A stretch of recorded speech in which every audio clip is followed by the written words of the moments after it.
The Atacama Desert is fascinating because it is the driest place on Earth. Deserts are usually dry, but Atacama is unique. It's 50 times drier than Death Valley in California, and it's not because it's hotter. The average temperature in Atacama is about 80 degrees Fahrenheit during the day, while Death Valley often soars above 100. The search for the reason why this strip of land became the driest place on Earth begins offshore. One of the strange things about Atacama is that we actually see penguins here. Obviously, penguins like cold water, and that's quite puzzling when you consider that on land, it's really hot. In fact, the water temperature here is about 55 degrees Fahrenheit, while on land, it's around 80 degrees Fahrenheit.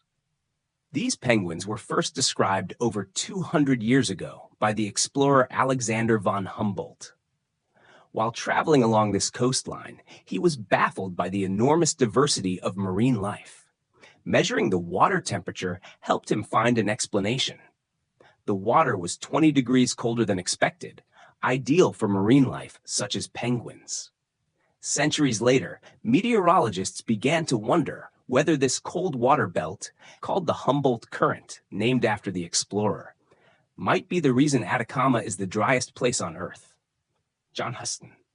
The Humboldt Current flows backward from Antarctica, carrying cold water, and this cold water creates the gray, gloomy days we see here with fog covering the area. It cools the air above, forming a layer of cold clouds and thick fog that hugs the coast. Hot, dry air descends in the tropics. Here, hot air sits on top of heavy, cold rain clouds, trapping them. Meteorologists call this an inversion layer. Trapped at 3,000 feet, the clouds can't rise and release rain over the high desert. The inversion layer prevents moisture accumulating near the ocean from moving inland. That's one of the reasons why this Humboldt Current really contributes to drying out the Atacama Desert we see right across. But does this inversion layer, created by the Humboldt Current, make Atacama the driest desert in the world? At the northern tip of the desert, in a desolate place called Quebrada Aroma, geologist Laura Evenstar is searching for clues to solve this puzzle. She's trying to determine when the desert became so extremely dry.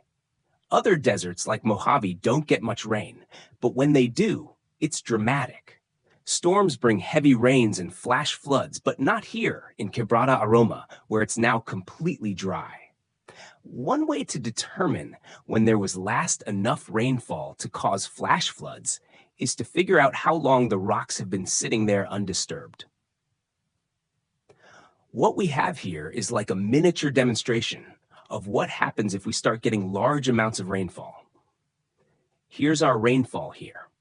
And what we can see is that when we start raining on the desert surface, the rain moves the rocks and rolls them around.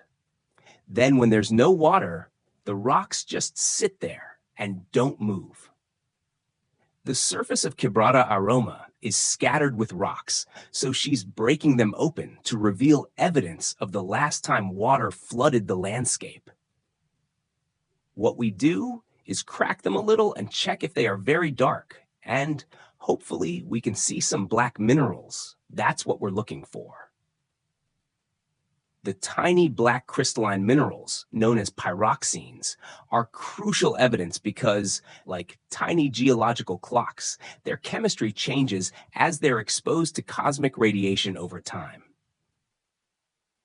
The sun produces only a small amount of radiation that hits this rock. Most of that radiation comes from all the stars you see in the night sky. Basically, it just cooks the rock like a really bad sunburn. It just falls down, strikes the rock, and cooks it. As the rock gets cooked by cosmic rays, the pyroxenes break down and produce a gas called helium-3. We can record the amount of helium-3 in this rock, and the more we have, the longer it's been exposed to cosmic or solar radiation. Helium-3 is produced only in extremely small quantities.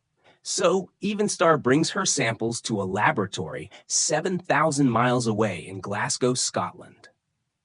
So what we do using a laser is we fire the laser into one of the wells and vaporize our crystals, and that releases the helium-3.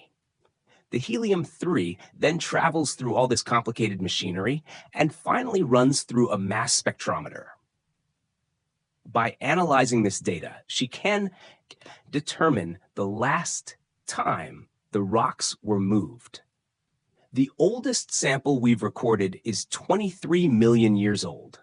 So this means that at some point